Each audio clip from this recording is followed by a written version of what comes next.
Welcome to the next part.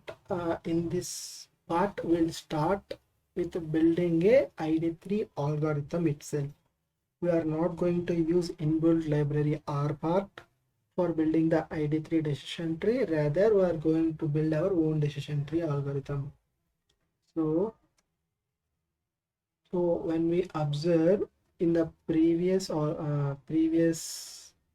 videos where we have used inbuilt library or part, only the class column is factor and rest of the columns are integers.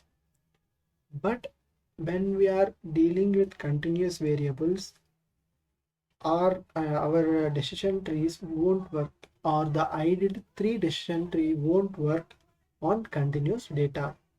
We need to either discretize it in two ways. So we need to make intervals and we need to make discretization for continuous variables, or we need to directly convert it into factors. So we are discretizing it. So what I have done is I have directly converted everything into factors, all columns. So in each column we'll get a limited finite number of levels depending on how many are there in each column. So let me start the algorithm.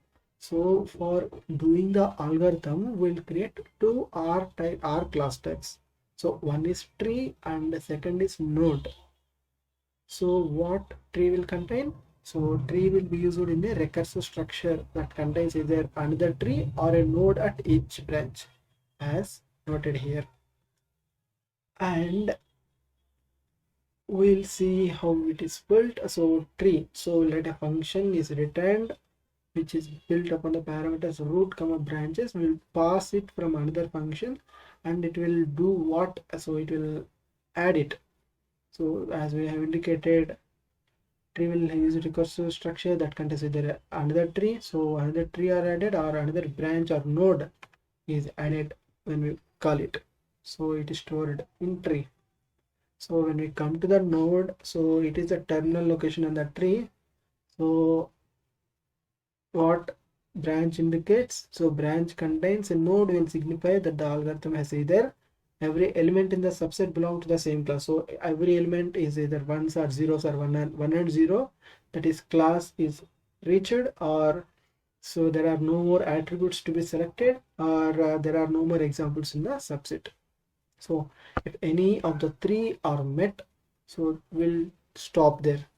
Will not build any node further in that direction. So on the similar steps, we will do node, will write function, but it is only built on root. Only one variable or one parameter is needed, and we'll write structure of list of root equals to as dot character of root. So if it root is of different data type, we'll convert it into character type and put it into root, and class will write it as node since it is a node. So when we dive into entropy, so entropy indicate the measure of uncertainty in the set S. So S indicate our data set. So in simple, if we want to find how much is the entropy of our data set, we'll use this formula minus sum of p of x into log 2 p of x. So it is minus sigma p log p. So p indicate the probability, or in other ways it is frequency. So for calculating entropy, we have written the function. So if while calculating entropy, if the columns are not factors, we cannot do it. So if it is not factor, then we'll convert that data set into factor. So if any one of the column is not factor, then also we can apply it. So it will, in this line, we are checking if any of the column is not factor and converting all the columns into factor type. So after doing that, we are doing, we are prop dot table of s. So we are doing something here, and probability of p, so it's something like frequency. So and after that we are actually passing it to another function, a supply of levels of s comma function of name p of name star log to p of name. So actually it will do apply some function as supply, it will apply some function and return sum. So after that we are going to the main structures, that is ID3 algorithm. So the different parameters are dataset, target attribute, and attributes equals to set difference of names of dataset comma target attribute. So what are the features that we are using is, other than the target attribute, remaining are the features, and the target attribute is the target attribute. So if length of the attributes is less than or equals to 0, that means there are no more divisions needed. So if there are no more attributes left to classify with, then we'll return it as node, or return the most common class left in the dataset at that best approximation.